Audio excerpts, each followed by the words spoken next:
Aquest tutorial ens mostrarà les utilitats de la busca avançada de la base de dades JSTOR.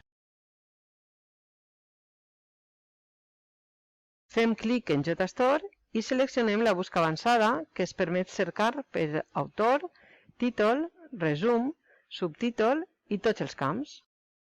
Podem fer servir les cometes, els operadors booleans, els truncaments i els comodins. Cerquem realisme màgic amb cometes en tots els camps i novel·la mexicana amb cometes en tots els camps i contingut al qual es pot accedir. La llista de resultats mostra fragments de text de cada document, dona accés al text complet i permet exportar dades bibliogràfiques a un gestor de referències.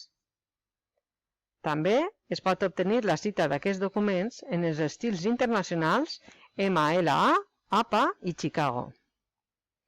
Descarregueu els documents que us interessen i guardeu-ho tot en l'espai de treball. El menú d'eines obre l'espai de treball en JSTOR. Podeu registrar-vos-hi i crear un compte per a guardar documents, agregar notes i tornar a fer-los servir. Si voleu completar el vostre aprenentatge, podeu consultar d'altres tutorials fets per la biblioteca. Gràcies per la vostra atenció.